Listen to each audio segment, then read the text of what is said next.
Hello everyone and welcome back to the channel. Today we are doing another real combat test for Mai Shiranui. This time we are comparing two Genelings Rising Heat and Heat Overdrive.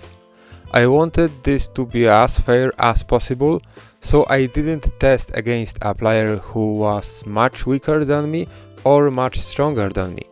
Instead, I picked a player with very similar overall power. In my opinion, these are the best kinds of tests. When one player is much stronger, the battle ends too quickly. Many skills never have enough time to activate multiple times, and that makes it difficult to judge their real value. The same happens if you are much weaker. Your troops disappear too fast, and you don't get a complete picture of how different abilities perform. That is why I used track battles during the Doomsday Express event. They are perfect for controlled testing because the conditions stay very similar from one battle to another. Let's look at the first test. For the first battle, Mai Shiranui was using the Rising Heat Geneling. The battle was very close, but in the end my opponent won. Both of us started with 500,000 troops.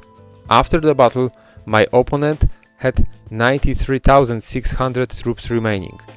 Looking deeper into the battle report, Rising Heat itself was responsible for 58,200 kills. That gives us a good baseline. Now, let's see what happened after changing only one thing. For the second test, I replaced Rising Heat with Heat Overdrive, a much stronger Geneling. Everything else stayed the same. Same hero, same opponent, very similar troop power.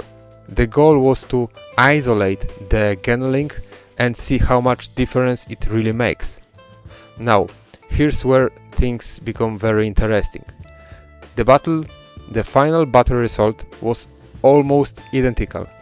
Again, my opponent started with 500,000 troops. And once again, after the fight, my opponent finished with 93,600 troops remaining. Yeah, exactly the same number. At first, I thought I was reading the report incorrectly, or it's the same report.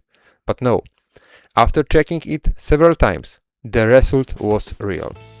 However, when I look at the Geneling damage, I found something completely unexpected. Heat Overdrive generated 76,000 kills. Compare that with Rising Heat, which produced 58,200 kills. That's a difference of almost 18,000 additional kills coming from that Geneling alone. And this is where things stop making sense. If Heat Overdrive contributed so many more kills than Rising Heat, why did the final battle result stay almost exactly the same? You would normally expect a noticeable difference in surviving troops, right? It's very simple. Instead, the battle ended with practically identical remaining troops for my opponent. This raises several interesting questions.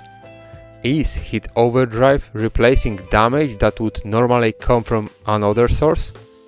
Are other hero skills dealing less damage because Heat Overdrive activates differently? Could troop healing, damage timing, or combat mechanics be balancing everything out before the battle ends? Or maybe the battle report counts Geneling kills differently than we expect? At this point, I don't have a definite answer. And that's why I wanted to share these test results with you instead of jumping to conclusions.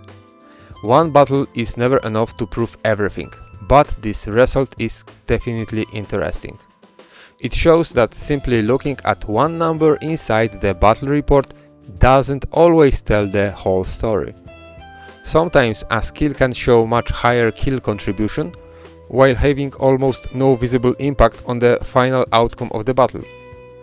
That is exactly why I enjoy running these controlled tests. Every experiment teaches us something new about how State of Survival combat really works behind the scenes.